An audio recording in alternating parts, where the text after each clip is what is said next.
abatuliza mwana emisana ga leero. Assalamu alaikum wa rahmatullahi wa barakatuh. Abasiramu mwena ng'abantu Ramadan mubaraka, Ramadan karim. Saba Allah owekitiibwa eyakusobozeseza okutuuka mu mwezi guno omutukuvu ogwa Ramadan. Atuwe obulungi mu mwezi guno, atuwe obusobozi obugenda okusiiba ekisiibo kino, atuwe empeera, atuwe baraka, ayanukule edduwa zaffe, atuwe obusobozi obusoboza okubeera nga tusiibulula basiraamu bannaffe, obusobola okuba nga tugabira basiraamu bannaffe, obusobola okuba nga tukola ibadaati zaffe mu budde obutuufu. Ate era tumusaba wakitiibwa Allah ayanukule buli kimu kyonna kye tugenda okwetaaga n'okuwanikira emikono mu kisiibo kino oba mu mwezi gwaffe omutukuvu ogwa Ramadan. Omwezi guno ogwa Ramadan gwa kitiibwa nnyo mu ddiini y'Obusiraamu kubanga gwe mwezi gwe tumanyi ffenna nti swayitaani zonna Allah aba yazisibye ku njegere, nga mwezi agutuwadde okuba nga twegayirira, nga twetonda, nga twenenya, nga tusembera okumpi gy'ali, okuba nga tulaajana, okuba nga asobola okuba nga atuterawo emirembe, ng'atuluŋŋamya, ng'ayanukula, nga sabbaraka ku buli kimu, ng'era agabirira abaana be abaddu be ekyo kyonna ky'aba alina okubagabirira okusinziira nniya zaffe n'obusobozi bwaffe. Ndajanira basiraamu bannange gyonna gye muli nti kino ekiseera kyakwegayirira, kyakudda eri Mungu waffe, kyakubanga tukola swadaka, kyakubanga tusoma Quran, kyakubanga tunyweza ebyo byonna Allah bye yatulagira okukola mu mwezi guno omutukuvu. Tuzuukuke nnyo ekiro okuva ku ssaawa 9:10 okubanga tusaala layiri, okubanga tulaajana, tuwanika emikono eri Mungu okutusonyiwa, okutuwa eddembe mu ggwanga lyaffe, okuluŋŋamya amaka gaffe, okuluŋŋamya abaana baffe, okutuwa eddembe mu ggwanga lyattu Uganda, okutaasa entalo mu mawanga gyonna gye ziri, gamba nga bannaffe abali mu Palestine abafa nga bafa olw'obutabanguko olw'entalo, okutaasa eggwanga lyattu Uganda okulijja mu mbeera ey'obuli bw'enguzi ey'ekittabantu, embeera ya insecurity eyinza okubanga esobola okubeerawo, okuwambibwa kw'abantu, okutta kw'abantu okutali mu mateeka, okukolebwa abantu abatali mu mateeka, okutuwa strength naffe abali mu leadership okubanga tusobola okukola emirimu gyaffe mu butuufu bw'ekikikola. Tumusaba ya Allah asse ekitiibwa, asse okusaasira kwe ku baddu be abali mu ggwanga lyattu Uganda, buli muntu mu ofiisi mwatudde asobole okuba. Ekitiibwa Allah agamba ya ayuha alladhina amanu, abange mwe abakkiriza, kutiba alaykum siyam. A'udhu billahi minash shaitani rajim. Ya ayuha alladhina amanu kutiba alaykum siyam. كتب عليكم الصيام كما كتب على الذين من قبلكم لعلكم تتقون أياما معدودات فمن كان منكم مريضا أو على سفر فعدة من أيام أخر وعلى الذين يطيقونه فدية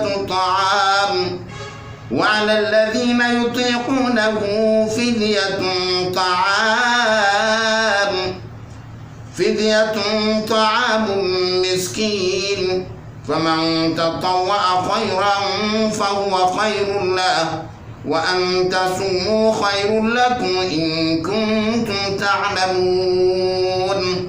صدق الله العلي العظيم. قرآن يجتيبوا واجتيبوا الله تقامبا muteekeri mu surati al-Baqara agamba Allah nti abange mwe abakkiriza kwalaalikibwa kummwe okusiiba ng'era bwe kwalaalikibwa kwabo abaabakulembera, oba olyawo musobole okutya ow'ekitiibwa Allah. Ekitegeeza mu kusiiba tufunamu okutya Allah.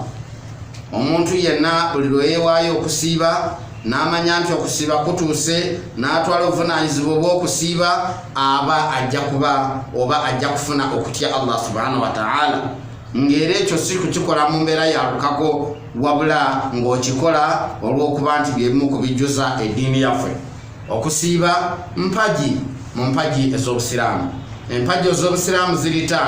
Empagi esooka kukakasa Allah nti ali omu, tagatibwako kintu kyonna, nombaka Muhammad sallallahu alayhi wa sallam mubaka so si Katonda. Ekyokubiri kwe kuyimirizaawo swala 5 olunaku. Ekyokusatu kwe kutoola zaka mu maali yaffe. Ekyokuna kusiiba mwezi gwa Ramadhani. Omwezi ogwa Ramadhani mpagi yakuna okusinzira ku ntegeka oba ensengeka y'amateeka oba empagi ezifuga Obusiraamu. Empagi esembayo kugenda Makka eyo erikoyo yeka liman istata ilayhi sabila alina akasente nga asobola okusasulira kubo. Okusiiba kyeki? Okusiiba huwa imsak anil akil wa shurbi wa kullu ma yamhu surata sawmi. Okusiiba kwegamba kweziiza imsa, okweziiza okulya n'okunywa n'okukola ekyo kyonna oba okwogera ekyo kyonna ekijjawo ekifaananyi ky'okusiiba. Okusiiba tusiiba tutya? Okusiiba omwana Adamu yalibadde nga asiiba ebiyungo bye byonna birina okusiiba. Ebiyungo by'omwana Adamu birina okusiiba, okugeza n'obanga osiibisa olulimi lwo, n'obanga toyogera bigambo bya nsimatu, towaayiriza, totemerera, toyogera okujjako nga byoyogera ge mazima, era kyalibadde kirungi nnyo ebigambo bye byokozesa bibe nga birina omulamwa era birina kye bikwongerako mu maaso g'ekitiibwa Allah. Tetugamba nti mutali wabweru bw'okusiiba obanga ekisiibo kiweddeko obanga tekinnatuuka ng'okkirizibwa okwogera ebigambo by'ensimatu, nedda. Naye ekyo kyongera omuntu okutereeza imaani ye oba okulongoosa enkolagana ye ne Katonda. Ekyokubiri kwe kusiibisa ebiyungo byaffe, n'obanga oba lugendo otambula olina okutambula olugendo lw'amakulu, n'obanga mukono tokuba muntu ng'okozesa omukono gwo n'omusimula omuntu oluyi, tokozesa lulimi lwo n'ovuma omuntu, oba tokozesa mubiri gwo mu mbeera nkyamu ng'omuntu gw'onooyingira w'oyingira oba n'ogenda n'okola ky'okola mu mbeera yonna, oba ogenze kubba oba ogenze kwenda, ebiyungo byo byonna birina okusiiba. Ekisembayo oba ku ekyo kwe kuba nti nno omutima gwo, ebigambo byo, okusiibisa olulimi lwo osiiba otya? Kwe kubanga weewala okwogera ebigambo okuggyako nga by'amazima. Ekiseera ekisinga walibadde osoma Quran, ekyokubiri walibadde otendereza Allah kye bayita adhikar, ekirala walibadde nga oli ku kigambo kimu kyakubuulira abantu kukola birungi, owewale okukola ebikyamu. Kyalibadde kirungi nnyo kye bayita kusiiba ne tubanga tukola ebintu byokka ebikkirizibwa mu Busiraamu. Weewaawo naye ly'essomero erituuza ku mulamwa ne tutandika okukola nga tukolera ddala ekyo kye tusaana okukola, naga nti nga leero aseseemu abadde tasekanga, naga nti tomanyi batandise okusiiba. Ye leero ng'abadde mwangu nnyo, nga asasudde mangu, tomanyi nti batandise okusiiba. Ye leero ng'awo tayombeddeewo, tomanyi nti batandise okusiiba. Ye leero nga takubye wangumi ate mukubi, naga nti batandise okusiiba. Ekyo kiba ku mpisa ezisinga obulungi nti ly'essomero erituuza mu kwetegeka n'okukola emirimu emirungi mu ngeri y'okugikola nga tusaana ogikola weewaawo, naye ate awo tuyisaawoko. Era mu mbeera eyo n'obanga toyinza kusiiba okuggyako ng'omukyala gy'olina alhamdulillah, toyinza kusiiba okuggyako ng'abantu babawedde emirembe, bana emirembe wakaawo, bana emirembe bantu bobeera nabo, bana emirembe mu society gy'otambuliramu, bana emirembe mu makaago, bana emirembe n'emikwano gye ne baliraanwa abo, obawe essanyu n'eddembe, obaggyeko olunyaaka mu ngeri y'okubayisa obubi. Ekyo kye kitegeeza okusiiba, kitegeeza okweddabulula, kitegeeza okudda mu nkola entuufu mu ngeri yonna n'omanya nti emirimu gyo oyinza okuba olwaleero byokola nga byogenda okomako tojja kukola birala. Bangi baaliwo naye kati tebaliiwo, n'abalala we bali naye okusiba kubasanze abamu basibe, n'abalala kubasanze abamu babwanikiddwa amagulu, abalala tebategeera, n'abalala bali ku lukuusi, n'abalala bagenda mu mbeera etasaana. So nekibanga obubaka bwange eri abasiraamu bonna kwe kuba nti tukozesa ekisiibo kino tube nga tulongoosa enkolagana yaffe ne bantu bannaffe, tukozesa ekisiibo kino tulongoosa enkolagana yaffe ne baliraanwa baffe, tukozesa ekisiibo kino tulongoosa enkolagana yaffe mu maka gaffe, tukozesa ekisiibo kino tweggyemu entalo, tweggyemu enkwe, tweggyemu fitina, tweggyemu ebintu byonna ebitatuyamba, era nga mu kuyisa obulungi oba okweyisa obulungi tekisosola musiraamu oba si musiraamu, naye manya bumanya nti ebbanga ly'omala ng'oli mwana Adamu kyetukakatako okuyisanganya obulungi abantu ffenna, era tewaliiwo embeera yonna ekkiriza kusosola yadde okuyisa omubumbi omuntu nti ate ono si musiraamu, ate ono musiraamu, ekyo bantegeerayo nfu. Naye ffenna tuli abantu be bamu, era ffenna tuwangalira mu society y'emu, buli omu yeetaaga okuba okulamusa ku bannayuganda bonna ate n'okusingira ddala banna NRM, ate okusingira ddala bannamukono yenkulembera nga chairman w'ennyale mu Mukono district Ekisibo Twairi. Njagala okubiriza abantu bonna abawagizi baffe abagazi b'ennyale mu lw'ebirungi byekoze okugenda ku byalo byaffe twekebere mu register tulabe oba mwetuli bwetuba nga toliimu bakuwandiike. Naye njagala kubategeeza bw'oba ogenda ku kyalo fuba olabe ng'ogenda ne national ID. Naye ate ne wonooba tolina nnini namba era tujja kuwandiika. N'olwekyo tugenda kutandika okuwandiika ku byalo byaffe ng'ennaku z'omwezi 13 omwezi guno ogwokusatu okutandika ku makya paka ssaawa 12. N'olwekyo nkubira bonna abantu baffe tugenda kubeera nga tukoma nga 17.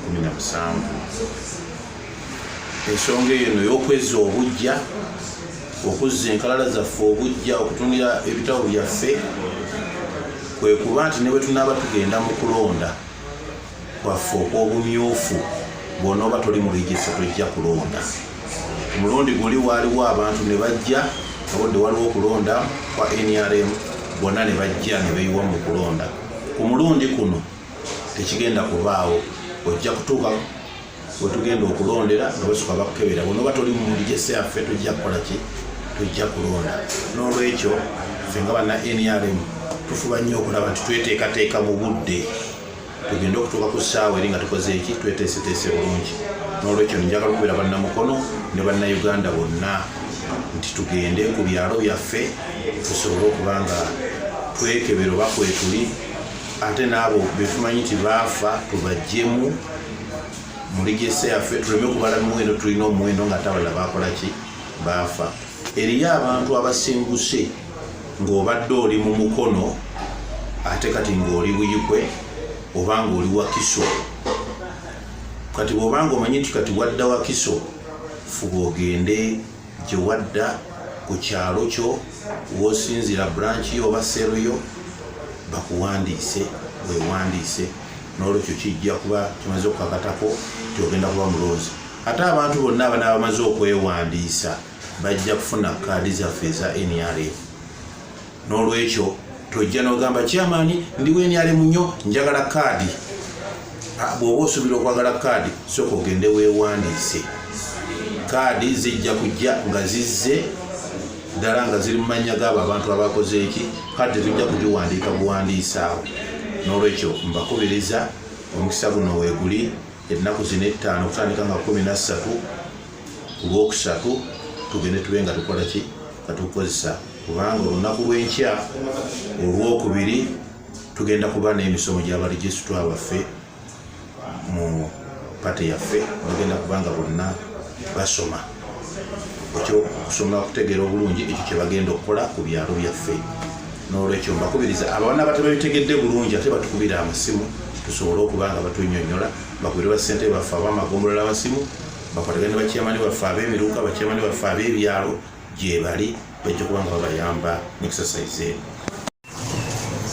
Assalamu alaikum warahmatullahi wabarakatu. Erinnya nze Nabukeera Hanifa Luswata, omubaka omukyala wa Mukono district. Olunaku olwaleero ndi musanyufu nnyo nti tuguddewo emiryango oba lwe lunaku lutandika omwezi gwaffe omutukuvu ogwa Ramadan. Era nze ng'omukyala omusiraamu era omubaka ow'e Mukono district, abasiraamu mwenna ab'e Mukono mbagaliza Ramadan ennungi era entukuvu. Abasiraamu mutegeera bulungi nnyo empeera eziri mu kusiiba, era mutegeera bulungi nnyo nti emu ku mpagi zaffe 5 ez'obusiraamu. N'olwekyo abasiraamu mwenna mbakubiriza nti omwezi guno gwakwenenya n'okuba nga twetukuza okulaba nti nno tutuukiriza empagi yaffe ey'obusiraamu. Era nga mbasabira nti nno Allah ekisiibo kino ennaku zino ze mugenda okusiiba Allah abaweemu empeera era akkirize. Allahumma amin. Senior Mobility National Resistance Movement ate omubaka Tako Wanakifuma constituency. Okusookera ddala